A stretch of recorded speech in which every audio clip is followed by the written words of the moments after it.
Welcome to the CEO panel. Do we have the right kind of banking system to support the economic growth? And if we don't have, then what are the things, what are the problems? How do we set right? How do we make future perfect? With this question mark, we'll open the panel discussion. So probably we'll start with Mr. Rajendran. What are the things, what are the challenges at this point of time? Why the present is tense, if it is? The present is tense mainly because of the past excesses. What excesses happened after 2008 to 11, particularly in the banking industry. All of us were focusing on the top line growth. So every quarter, the first page of the Economic Times or the Financial Express or the Business Line is blocked by some banker to add more zeros to their numbers. The bank crosses 8 lakh crores, the bank crosses 9 lakh crores. Nobody ever discussed about a profitability at that point of time. We were in a rat race, increasing the size of the balance sheet at an inappropriate time. That was a major problem of this banking industry. We have taken a lot of risk. Of course, that's why infrastructure is there today. The credit goes to the public sector banks for having contributed so much for the infrastructure.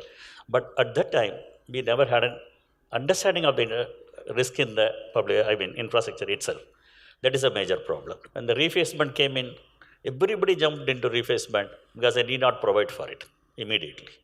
Refacement never took into consideration the viability of the project, whether it is continued to be viable, whether the refacement terms are acceptable and they can service as per the refacement terms. Nobody looked at it. The refacement was only a postponement of the problem. Today, all the reface accounts have become NPA with no exception. I have not seen a single reface account which has performed subsequently. That is the case with S4 also.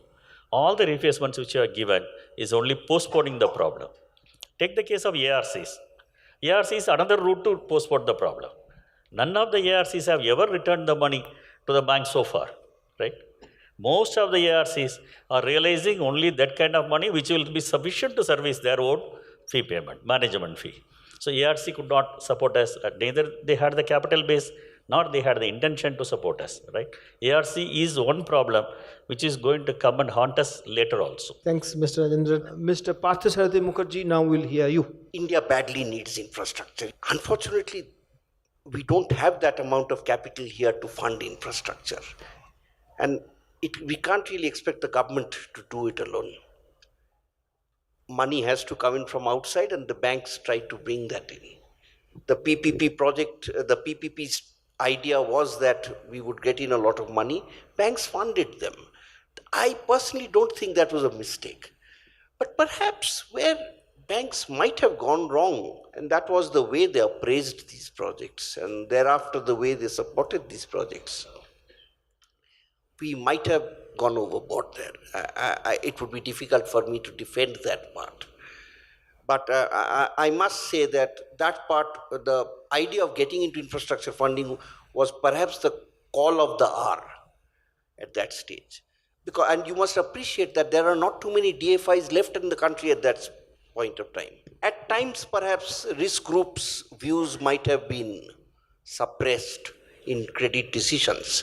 I imagine that could have resulted in some of the problems that we've had. I imagine that would certainly be one of the reasons. There were policy factors too. You'll appreciate that a lot of things happened during this period which were completely unanticipated. Thanks. Let other Mukherjee Devashi start there. Those were the times when infrastructure financing became the norm, and many of the banks or all of the banks, barring a very few, they actually started funding infrastructure, started financing infrastructure without properly understanding the nuances of that. Let me tell you that most of the infrastructure companies, they are belonging to this part of the country, the South India. And who were they? They were basically quite successful EPC contractors who graduated into handling of PPP projects, BOT projects, all sort of projects. They were basically EPC contractors and they were good at it. Now what the bankers thought that since they had a success record of being an EPC contractor, they would have sufficient experience for project management as well, which they had. But the thing which missed out from the banker side was their expertise to bring in capital. And now what happened, certain new concepts emerged. the concept of multiple leveraging. Like you fund the holding company as well as the SPVs, which bankers have done to their detriment. Now that was some concept which we never thought when we joined banking that such type of concept would ever happen, but it has happened. And that was one of the biggest mistakes which the bankers did. If you are given a choice, given a chance, tell us what are the 1, 2, 3, 4, 5, 6 things need to be done to set the house in order and actually make the banking system strong and will be able to support the economic growth and get back to corporate lending. There is a lot to be done because the learnings are so much that there is so much things that can be done. But I will just focus on 4 or 5 broad themes. One is for the future, we need to have strong banks.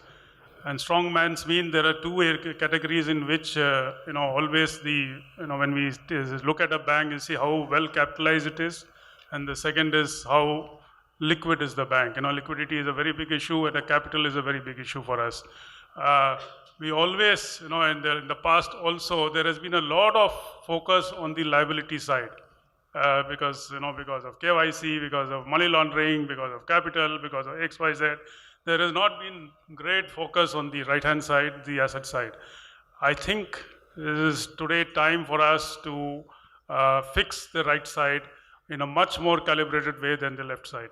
Left side to a large extent is being taken care by compliance requirements and very, very strict monitoring on that. So the right-hand side, as has been already pointed out, the biggest issue there is the risk. And proactively, I think you have to be ahead of the curve in terms of fixing risk. The second is investment in technology across the banks has to be very high, much more than what it is being done today. The third element is, of course, the area of HR. Extremely important, especially as I'm talking for the public sector, because there are a lot of limitations in terms of recruitment, in terms of getting the right candidate and the right price. So I think the HR, not only in terms of getting the people specialization, there are a lot of fields which have become extremely specialized. These are 4 odd areas that I thought that we should lay on the table. Thank you, Sriram, for your analysis. So with that note, let's end this session. I just request the audience, if they agree with you, to give a big round of applause to the Indian banking system. Yes, give them, of course. Good.